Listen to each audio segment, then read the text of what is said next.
Selamat berjumpa kembali dalam layanan audio Sahabat Seperjalanan. Hari ini adalah hari Selasa 16 Juni 2026.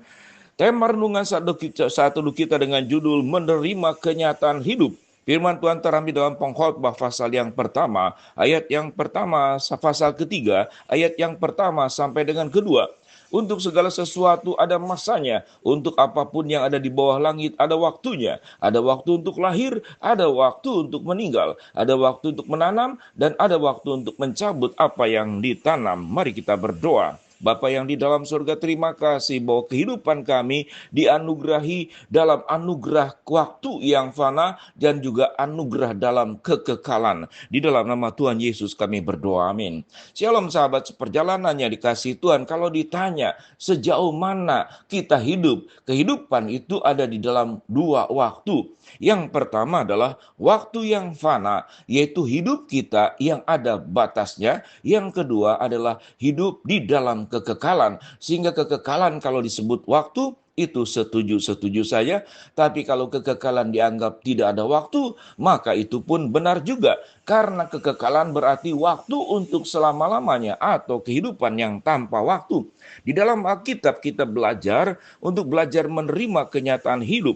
Pada bagian firman Tuhan dalam Pengkhotbah 1 dan kedua dikatakan, untuk segala sesuatu ada masanya, untuk apapun yang di bawah langit ada waktunya. Ada waktu untuk lahir, ada waktu untuk meninggal, ada waktu untuk mencabut yang ditanam, dan ada waktu untuk menanam, dan ada waktu untuk mencabut apa yang ditanam. Ada dua bagian yang dijelaskan pada ayat yang kedua.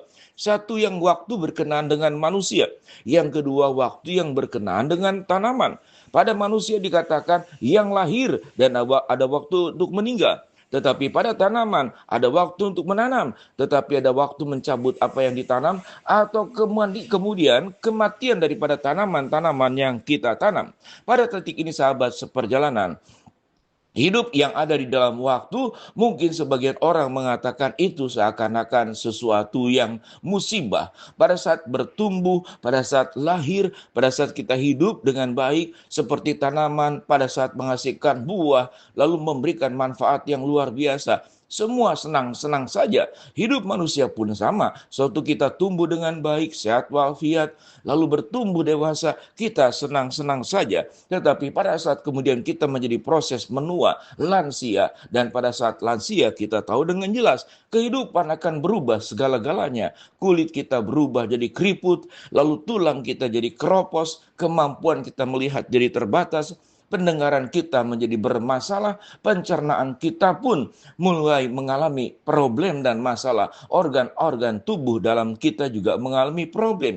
Gigi kita berguguran, rambut kita berguguran. Seakan-akan tidak ada lagi keindahan di dalam diri orang-orang lansia dan orang-orang tua. Sesungguhnya ini bukanlah sebuah musibah. Mengapa? Karena kita hidup di dalam dua waktu. Satu waktu yang fana, yang kedua adalah waktu kekekalan.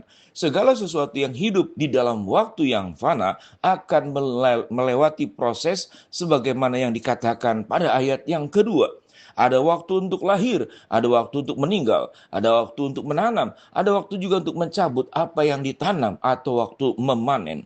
Tetapi segala keterbatasan di dalam waktu yang fana ini, yang tentunya sahabat seperjalan mengatakan, hidup di dalam waktu yang fana ini penuh penderitaan, penuh kesulitan, penuh problem, penuh masalah, penuh badai hidup yang seakan-akan silih berganti dan tidak selesai-selesai. Itulah karakteristik daripada kehidupan yang fana di dalam dunia ini. Sewaktu kita belajar kebenaran firman Allah yang luar biasa tentang bagaimana kita hidup di dalam dunia yang fana ini, namun kita bisa memandang kepada kekekalan yang kita akan terima satu hari kelak nanti. Dengan demikian sahabat seperjalanan, apa yang kita perlu pelajari? Tentu kita akan merasakan kehidupan yang sangat berat, melewati kehidupan di dalam waktu yang fana ini. Sebagaimana Ayub kemudian kehilangan harta, kehilangan kesehatan dalam satu hari dalam Ayub 1 ayat 13 sampai 19. Apakah dia marah? Apakah dia protes? Apakah dia bertanya? Tetapi hanya Ayub berkata, aku tahu bahwa engkau sanggup melakukan segala sesuatu. Artinya Ayub belajar menerima kenyataan, mengakui Allah, aku sakit, Aku tidak mengerti, tetapi Engkau tetap Allah yang menjaga, yang menolong aku. Kenyataan hidup di dalam 2 Korintus 12 ayat 9. Cukuplah kasih karunia kau bagimu, sebab justru dalam kelemahan, di dalam waktu yang fana, kuasaku itu menjadi sempurna. Paulus berdoa, ya Tuhan kalau boleh, duri dalam daging ini. 3 kali Paulus meminta dalam doanya, dalam 2 Korintus 12 ayat 7, tetapi sebab aku rela bermegah dalam kelemahanku, dia menerima sebuah kenyataan hidup yang terjadi. Sahabat seperjalanannya dikasih Tuhan, ingatlah dalam Filipi 3:13-14, aku melupakan apa yang telah di belakangku dan mengarahkan diri kepada apa yang di hadapanku. Kita belajar apa yang terjadi dalam kehidupan yang fana ini. Kita belajar memandang kepada kekekalan. Setiap orang jahat, orang baik, orang saleh, orang yang buruk, melewati semua yang namanya kesulitan dalam hidup ini. Kesulitan itu tidak peduli, sebagaimana berkat hujan, sinar matahari diberikan kepada semua orang. Problem kesulitan juga terjadi di dalam kehidupan kita bersama. Suatu satu negara mengalami kondisi ekonomi yang sulit, inflasi, penurunan daya beli. Kemudian kebutuhan-kebutuhan pokok yang semakin meningkat. Semua mengalami perjalanan yang sama. Itulah karakteristik daripada kehidupan yang fana. Dan kita belajar menerima kenyataan hidup ini dengan tetap bersandar mengandalkan Tuhan. Dengan mengerjakan bagian kita sebaik-baiknya. Maka selebihnya Tuhan yang akan berkarya. Tuhan akan menolong kita untuk mampu melewati kenyataan hidup waktu yang fana ini.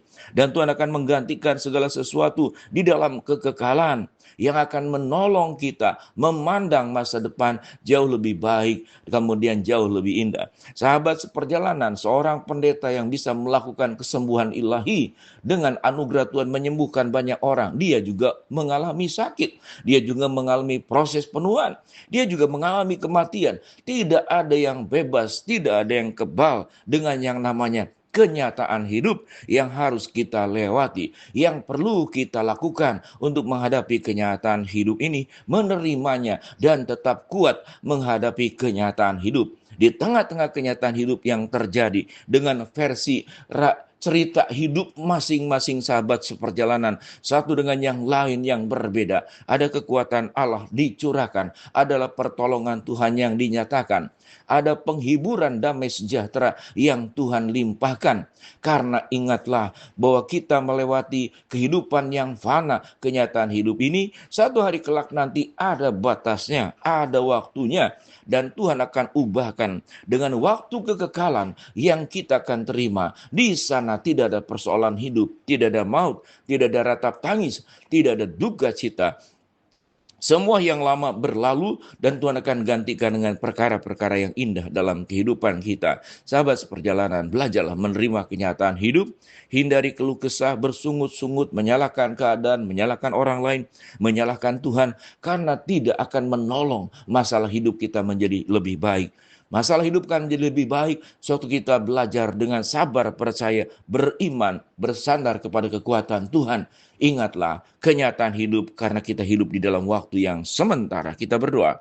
Bapa dalam surga, terima kasih buat kebenaran firman Allah yang kami pelajari. Hamba-Mu berdoa buat sahabat seperjalanan yang sakit, Tuhan jamah sembuhkan. Yang sedang menghadapi masalah, Tuhan bukakan jalan. Yang sedang berdoa mengharapkan sesuatu, Tuhan kabulkan sesuai dengan waktu rencana Tuhan yang terbaik. Di dalam nama Tuhan Yesus kami berdoa. Amin. Shalom, Tuhan memberkati kita semua.